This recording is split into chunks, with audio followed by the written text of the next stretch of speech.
Hey, Coach. Yeah, yeah. How you doing? Good. How are you guys? Good. Coach, have you been involved in a game where the opponent only scored one 2-point field goal in the first half? And then what did you tell your team when Maryland was making the run in the second half? I've been in a lot of games with some teams don't score any, but when we knew that Maryland was going to spend a lot of time right in the middle third of the court, and we felt like we could, again, we played against teams and we thought we could guard it. Second half, they didn't do a lot different. They just started running really basically two sets, and we were not doing a very good job.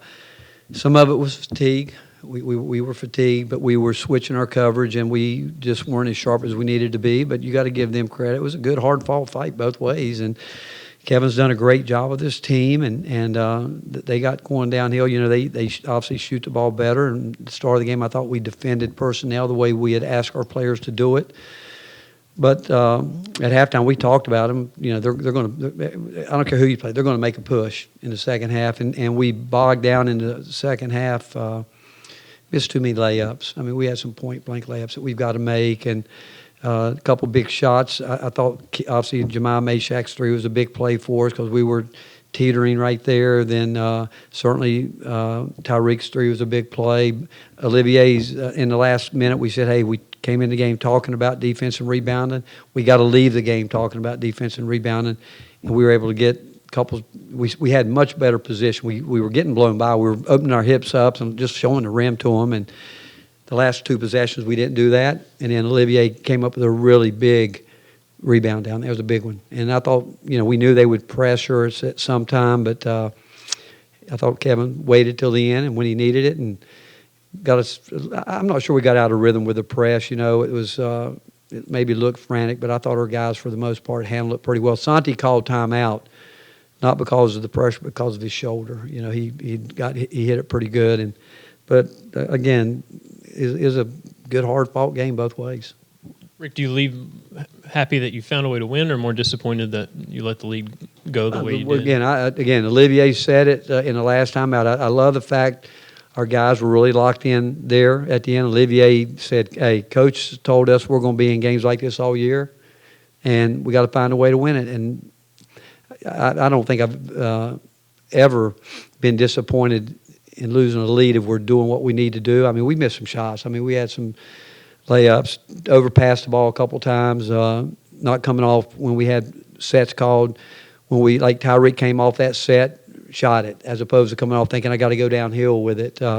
We got to get back to where the guys that we know that want to shoot it need to shoot it because I can't read the rebound and what it ended up about even, and that was a big difference in the game in the second half too.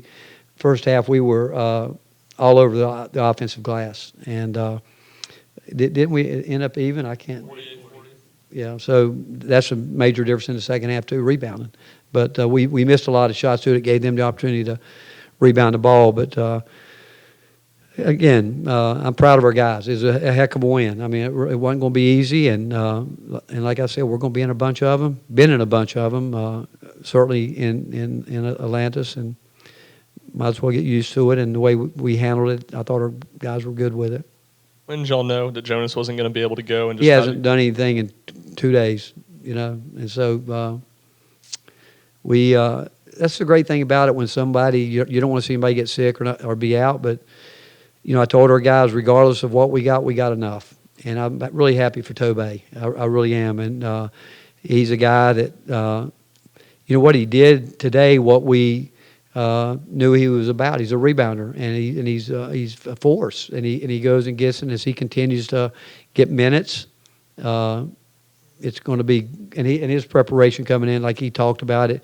We spent time with him. I was with him last night showing him some stuff, and then today the coaches sat down with him and made sure he understood the assignments on defense, but he embraced it, and he really played well. And Santi, for not practicing really for a week, I thought gave us as much as he could. And we were tired. Julian's tired. There's no question. He's tired right now, but this week off will help him. 21-8 offensive rebounding advantage is what was the significance of that? It's again when you're missing layups and missing shots, you better go get some. And even Julian at the end, he missed one and missed the stick back. But turnovers, how many turnovers we ended up having? 11, and I think we had 3 or 4 at halftime. And and some of them at the end, we were just putting the ball in the wrong guy's hand at the wrong place. You know, Zakai does such a terrific job. He was getting too deep a little bit. We were getting up against the shot clock, and that's not how we want to play, but some of that's fatigue, and we weren't at any point in time trying to hold the ball. It's just, again, you got to give Maryland credit. They were patient, and I'll go back. We still are going to have to shoot shots when we're open. With Tobe, he ended up playing 17 minutes. Does that number surprise you at the end of the game, or is that just a byproduct of him getting in there and getting after it and making some plays? I don't know if I'm surprised by it because, you know, sometimes players just need an opportunity, you know, and he's put himself in position now. If I were those other guys, I'd be concerned. I would, because, you know, you can't play them all. Well, I mean, you can, but that gives us a terrific front line with, you know, when Jonas decides he's going to get right, Uros, Tobe, and Olivier, that's what we want. We want depth in there, and we expect those guys to rebound and play defense. And so, yeah, I'm excited for him because if Jonas hadn't have gotten sick, who knows how much he would have played today. But I'm telling you, he earned everybody's confidence today, and you know he'll continue to have those opportunities. Rick, I'm wondering if this game, I don't mean the complete chaos of it, but is this sort of emblematic of what this season kind of is? I mean, the margin for error seems to be rather thin for everybody in the country right now. Yeah, you know, Dana, I think you look around the country right now, I'm not sure anybody's established themselves, you know, like they're much up on a higher floor than everybody else, and it's going to be a great year in college basketball. I mean, we're still early into it. Improvement's going to be a major, you know, hurdle for everybody. You know, I mean, December, you're nowhere where you need to be. For us personally, we haven't been able to get everybody together, which in some ways you can look at it. Hey, once we get a chance to do that, it could be fun. But even without that, we have found a way, and this group has found a way. But you look around college basketball, and I haven't watched a lot of it, but yeah, there's very. You know, people tell me all the time, man, if that team's shooting well, they can beat anybody. That's true of about 150 teams in the country. You know, if you're making shots, it all looks pretty. But can you win when it's ugly? And I thought we were able to, that second half was certainly ugly for us, but we found a way to win the game. Thank you, Coach. All right, thank you, guys.